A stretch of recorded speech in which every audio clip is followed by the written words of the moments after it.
আর মাসখানেক থাকা হইলো আমার এই বাসায়। তোমার বউ আমাকে যেভাবে খাটাচ্ছে সে কাজের বউকেও না করে দিছে, বাসার সমস্ত কাজ এখন আমাকেই করা লাগে।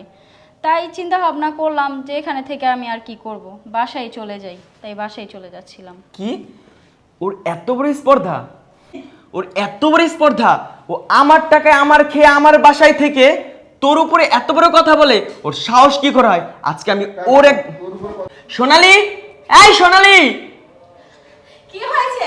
তুমি এমন চিৎকার চেঁচামেচি করছো কেন? আর তুমি কখন এসেছো? ভেতরে এসো। তোমাকে এই চুপ, একদম চুপ। তোর এত বড় স্পর্ধা হয় কিভাবে? তুই আমার টাকায় খেয়ে আমার বাড়িতে থেকে আমার সংসারে থেকে তুই আমার বোনের উপর এইভাবে মানসিকভাবে অত্যাচার করিস? চুপ থাকো। তুমি আর একটা কথাও বলবে না। তোমার বোনকে আমি অত্যাচার করব না তাহলে কি করব? মাথায় উঠিয়ে নাচবো? তোমার বোন কি পেয়েছে?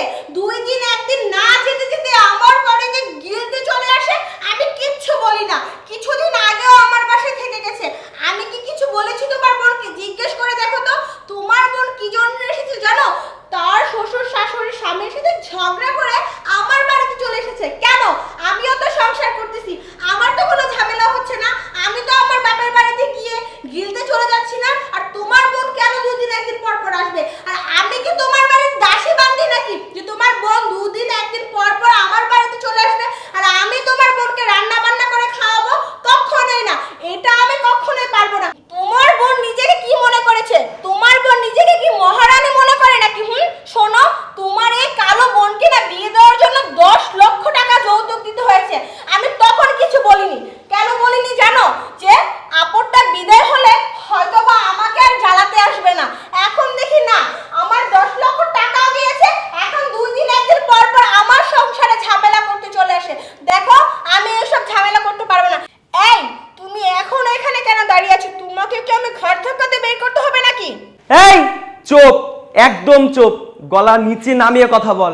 কি মনে করেছিস তুই কার সঙ্গে রুট ব্যবহার করছিস? হ্যাঁ, তুই কি জানিস ও আমার কি হয়? ও আমার বোন, আপন বোন, যাদের জন্য আজকে আমি এই পুলিশের ড্রেসটি পরে আছি, যাদের অবদানের জন্য আজ আমি এই স্থানে দাঁড়িয়ে আছি, সে তুই তাদের সাথে খারাপ ব্যবহার করেছিস? তুই কি মনে করেছিস তোকে ভালোবেসে আজ আমার বাবা মাকে আমি ত্যাগ করে এই ঢাকা শহরে তোকে নিয়ে সংসার করছি একমাত্র তোকে ভালো রাখার জন্য? আর তুই আমার বাবা মার সাথে যোগাযোগ করতে দেস না। তোকে আমি ভালোবেসে কি ভুল করেছি? তুই আমাকে কাঠের পুতুল বানিয়ে রেখেছিস। তুই কি মনে করেছিস আমাকে যেইভাবে নাচাবে আমি সেইভাবে নাচবো?